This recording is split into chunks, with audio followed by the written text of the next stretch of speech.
নমস্কাৰ, মই কৃষ্ণ শৰ্মা। আপোনালোকে চাই আছে স্বাগতম ফাৰ্মিং টিপছ। এই ঘৰটোত এটা ব্ৰিডাৰ মানে যিবিলাক মানুহে মন্দিৰত পূজা কৰি এৰি দিয়ে, লোকেল ব্ৰিডাৰবিলাক, সেই ব্ৰিডাৰটোৰ মূৰত মানে পোক হৈছে।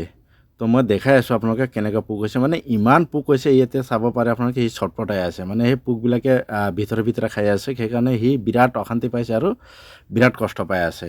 তো মই এই ব্ৰিডাৰটোক ধৰি আনি ইয়াক আজি মই ট্ৰিটমেণ্টটো কৰি দিম আৰু যিমান পোক আছে চব পোকবিলাক ওলাই পেলাই দিম। তো এইটো একচুৱেলি মোৰ ঘৰৰ বা মোৰ ফাৰ্মৰ ছাগলী নহয়, এইটো ৰাস্তা ঘাটে ঘূৰি থকা হয়। তো মোক এজনে ক'লে যে তাৰ মূৰত পোক হৈছে। তো মই একদিন আগত গম পাইছিলোঁ, তো নেক্সট ডে গম পালোঁ যে এইটো এজন মানুহৰ ঘৰত মানে গৈ কিনে গোৱালি ঘৰত বহিছে। তো তাক ধৰি আনিলোঁ, ধৰি আনি কিনে এতিয়া বান্ধিছোঁ। এতিয়া আপোনালোকক ভালকৈ দেখাই দিম পোকবিলাক কেনেকৈ আছে, চাই লওক। এইবিলাক চাইছে পোক কিমান আছে চাওক।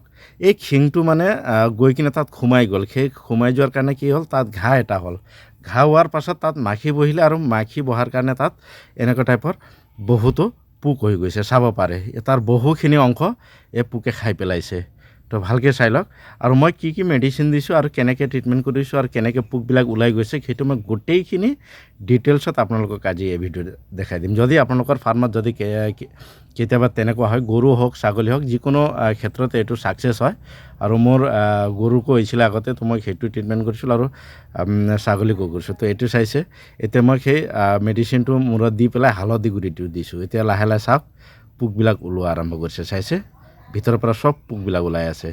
তো চাব পাৰে কিমান পোক আছে। আপোনালোকক মই হয়তো কেমেৰাত ইমান ভালকৈ দেখাব পৰা নাই, মানে ইমান পোক আছিলে, মই দেখি পেলাই মানে আচৰিত হৈ গৈছিলোঁ। আৰু যিমান মানুহে দেখিছে সিহঁতে মানে চক খাই গৈছিলে, ইমান পোক আছিলে। তো এতিয়া পোকবিলাক ওলাই আছে, সি অকণমান আৰাম পাইছে। তো চাইছে এইটো চাওক পোক কেনেকৈ মাটিত পৰিছে। মানে বহুত পোক পৰিছে, ইমান পোক আছিলে যে মই আজিলৈকে এনেকুৱা পোক হোৱা দেখা নাছিলোঁ, মানে ছাগলীক বা গৰুক। এইটো চাব পাৰে, এইটো চাওক। এতিয়া চব পোকবিলাক ভিতৰৰ পৰা ওলাই আছে, চাওক।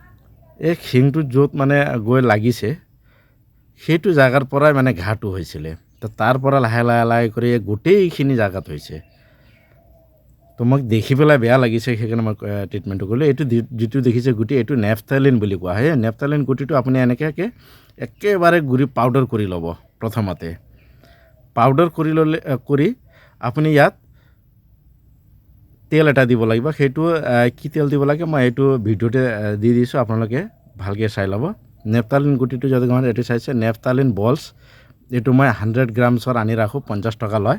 এইটো মোৰ ঘৰত এনি টাইম থাকে, মানে মই গোৱালি ছোৱালীত মানে পেলাই থৈ দিওঁ। এইটো চাইছে পেৰাচিট, মানে কোকোনাট অইল, যিটো আমি নাৰিকলৰ তেল বুলি কওঁ।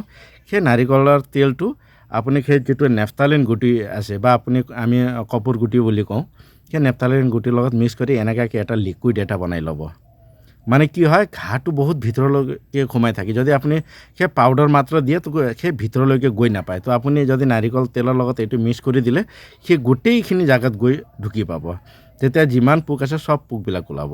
তো আপুনি চাইছে সেই নেফথালিন গুটি আৰু নাৰিকলৰ তেল দি পেলাই মই কি কৰিলোঁ, ওপৰৰ পৰা আপোনাৰ হালধি গুড়ি দি দিলোঁ। তো এতিয়া চাইছে বহুখিনি পোকবিলাক ওলাই গৈছে, এতিয়া ওলাই আছে। তো লাষ্টত চাব গোটেইখিনি পোকবিলাক ওলাই যাব। চাইছে সি অকণমান আৰাম পাইছে। এতিয়া চাওক, এতিয়া গোটেইখিনি পোকবিলাক ওলাই গুচি গৈছে। এটা দুটা আছে, সেইবিলাকো ওলাই গৈ আছে। তো ই এতিয়া বহুত শান্তি পাইছে, সি আৰামত বহি আছে। এতিয়া মই ইয়াক ৰছীটো খুলি দিম। তো যদি ই 2-4 দিন মোৰ ইয়াতে থাকে, তেতিয়াহ'লে মই ইয়াত হিমেক্স লগাব পাৰে। এইবিলাক ট্ৰিটমেণ্ট কৰি পেলাই ভালকৈ ধুই মেলি, হিমেক্স বুলি এটা মলম আহে। আপোনাৰ এইটো গৰুৰ ক্ষেত্ৰত, ছাগলীৰ ক্ষেত্ৰত, গোটেইখিনি মানে জীৱৰ ক্ষেত্ৰতে আপুনি ব্যৱহাৰ কৰিব পাৰে। হিমেক্স লগাই দিলে মানে ঘাঁবিলাক সোনকালে ৰিকভাৰ হয়, মানে মাখিবিলাক নবহে। তো এতিয়া চাইছে সি আৰামত বহি আছে, মানে এটা দুটা আছে আৰু গোটেইখিনি পোকবিলাক ওলাই গুচি গ'ল। তো আপোনালোকৰো যদি তেনেকুৱা ফাৰ্মত হয়, তেতিয়াহ'লে আপোনালোকে কি কৰিব, নেফথালিন বলছ আনিব, 4-5টামান একটা ইয়াত দি পেলাই একেবাৰে গুড়ি কৰি ল'ব। তাত নাৰিকল তেল মিক্স কৰি কিনে সেই যিটো এৰিয়াত পোক হৈ আছে সেইটোত পেলাই দিব, মানে ঢালি দিব। সেইটো ঢালি দিলে কি হয়, পোকবিলাক মানে সেই নেফথালিনৰ গোন্ধত থাকিব নোৱাৰে। আৰু যদিও ইহঁত ওলাব নোৱাৰে, তেতিয়াহ'লে তাৰ ভিতৰতে মৰি থাকে। তো চাওক, এতিয়া গোটেইখিনি ওলাই গুচি গ'ল, সিও আৰাম পাইছে। তো তো মই এতিয়া ৰছীটো খুলি দিম। এতিয়া যদি ইয়াতে থাকে 2-4 দিন তেতিয়াহ'লে মই হিমেক্স লগাই কিনে ইয়াক ট্ৰিটমেণ্ট কৰি ইয়াক ভাল কৰি এৰিম। যদি গুচি যায় তেতিয়াহ'লে তাৰ নিজৰ কথা, মানে এইটো পূজা কৰি এৰা হয়তো আমি বান্ধি পেলাই ইয়াক পুহিব নোৱাৰিম। তো সেইকাৰণে আপোনালোকক আজি এই ভিডিঅ'ৰ মাধ্যমেৰে দেখালোঁ, যদি এনেকুৱা পোক হয় তেতিয়াহ'লে আপোনালোকে কেনেকৈ ট্ৰিটমেণ্ট কৰিব। ধন্যবাদ।